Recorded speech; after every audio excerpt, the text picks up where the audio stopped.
बिस्मिल्लाहिर्रहमानिर्रहीम, अस्सलाम वालेकुम, welcome to my channel literature with WB। और आज की मेरी वीडियो का टॉपिक है mending wall by Robert Frost. इसकी हम समरी को डिस्कस करेंगे और साथ में हम इसके लास्ट में हम इसके कंक्लूजन को देखेंगे, पोएम का मतलब क्या है। तो चलिए शुरू करते हैं। मेंडिंग वॉल जो है ये रॉबर्ट फ्रॉस्ट की एक पोइम है जो कि एक अमेरिकन पोइट थे, और ये पोइम जो है वो पब्लिश हुई 1914 में इनकी एक second book of poems north of Boston में। ये जो पोइम है ये एक स्टिमुलेटिंग पोइम है जिसमें कि इंसान की कन्वेंशनल थिंकिंग को चैलेंज किया गया है, और इसी थीम की वजह से इनकी इस पोइम ने ग्लोबली बहुत ज़्यादा पॉपुलैरिटी भी हासिल की। ये पोइम जो है वो डिस्क्राइब करती है कि एक स्पीकर है और साथ में उसका एक नेबर है जो कि मिल के एक रीबिल्ड करते हैं एक स्टोन वॉल को, जो कि इनकी एक फॉर्म्स के दरमियान में है, जो कि इनके दोनों के फॉर्म्स को सेपरेट करती है। यही जो इनको हर दफ़ा ये अमल जो है ये हर एक स्प्रिंग में करना पड़ता है। तो चलिए इसकी समरी को देखते हैं कि ये क्या है। इसकी समरी जो है वो यहाँ से शुरू होती है कि जो पोइम है वो इंट्रोड्यूस करवा रहा है दो मेन कैरेक्टर्स को, जो कि हैं जो कि दोनों नेबर्स हैं। और इनका एक मेन काम है जो कि वो हर ईयर करते हैं, हर एक स्प्रिंग में करते हैं, और वो ये है कि वो रीबिल्ड करते हैं एक वॉल को जो कि इनके फॉर्म्स के दरमियान है, एक स्टोन वॉल को। और ये जो दोनों नेबर्स हैं उनके कॉन्फ्लिक्टेड व्यूज़ हैं, यानी कि दोनों के जो व्यूज़ हैं, जो सोचने का जो अंदाज़ है, उनके पर्सपेक्टिव्स हैं, दोनों के जो हैं वो अपोजिट हैं।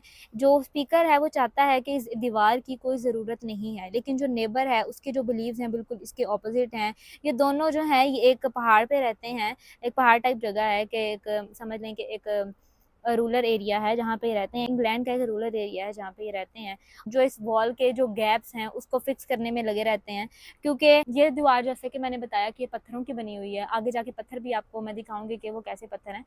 पत्थरों की बनी हुई है, जो पत्थर हैं वो गिर जाते हैं, और ये दोनों की जिम्मेदारी है कि जिस तरफ से जिसका पत्थर गिरेगा वो जो है वो उसको रखेगा दीवार पे वापस। ये उसी की जिम्मेदारी है। यहाँ पे पोएम जो है वो पत्थरों को भी डिस्क्राइब कर देता है कि किस टाइप के स्टोन्स की जो है वो वॉल बनी हुई है। वो कहते हैं कि कुछ जो स्टोन्स हैं वो लॉव्स ऑफ ब्रेड की शेप के हैं, और कुछ जो हैं वो बॉल्स की शेप के हैं, जो कि आपको इस टाइम पे स्क्रीन पे नज़र आ रहे हैं। ये इस टाइप के जो हैं वो स्टोन्स हैं जिनकी के ये दीवार बनी हुई है, जिसकी वजह से इसको दीवार को खड़ा करना, इसको मेंटेन रखना काफ़ी ज़्यादा मुश्किल है। नरेटर जो है वो ये भी कहता है कि साथ में ये भी बताता है कि इस दीवार को रीबिल्ड करने के बाद इनकी उंगलियों का क्या हाल हो जाता है, वो ये भी बताता है। उसके बाद ये भी साथ में कहता है कि it's just an activity and nothing more.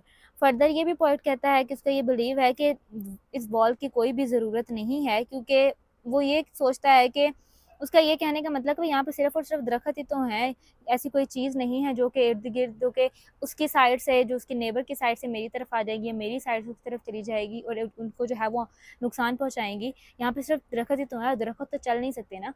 तो ये उनका है वो पॉइंट ऑफ व्यू है। लेकिन जो इनका नेबर है उसके जो पर्सपेक्टिव्स हैं, सोचने का स्टाइल है, वो बिल्कुल ही डिफरेंट है, बिल्कुल इसके ऑपोजिट है। उसका ये कहना है, वो ये हमेशा ये बात, जब वो पोएट जो है वो ये बात कहता है कि इस वॉल की कोई ज़रूरत नहीं है, तो हमेशा एक ही बात रिस्पॉन्ड जो है वो एक ही बात का करता है कि good fences are necessary to have good neighbours. कि फेंसेस कहते हैं बाड़ को। अच्छे नेबर्स के लिए, अच्छे ताल्लुकात के लिए एक अच्छी बाड़ का होना बहुत ज़रूरी है। और ये जो पॉइंट जो है वो डिसएग्री करता है, क्योंकि वो ये कहता है कि यहाँ पर कोई कॉज़ नहीं है कि जो कि यहाँ मेरी तरफ से उस तरफ चली जाएँगी या उस तरफ से मेरी तरफ आ जाएँगी, तो वो एक हमारे जो बाड़ को, हमारे जो खेतों को वो नुकसान पहुँचाएँगी। तो इसकी वजह से जो नेबर है वो, जो पॉइंट है वो बहुत ज़्यादा इसके खिलाफ भी है, लेकिन वो कुछ कह तो नहीं सकता। अगर हम इसके कंक्लूजन की बात करें तो जो पोएट है वो ज़ाहिर है उसके इस ट्रेडिशनल थिंकिंग को बदल तो नहीं सकता, क्योंकि वो हमेशा उसको एक ही जवाब देता है कि गुड फेंसेस, वही एक ही दोबारा से वही स्टेटमेंट, वही उसको रिपीट करता रहता है। उसके बाद अगर हम मज़ीद इसकी समरी की बात करें, इसकी कंक्लूजन की बात करें, तो ये एक सिम्बलाइज जो है वो पोएम है। और पोएट का साथ में ये भी कहना है कि जो वॉल्स हैं ये इनकी कोई ज़रूरत नहीं है, क्योंकि ये दो इंसानों को अलग करती हैं। क्योंकि एक दीवार जब किसी के बीच में आ जाती है तो वो उनको अनटाई कर देती हैं। तो ये थी आज की वीडियो। होप सो कि आपको इसकी समझ आई होगी।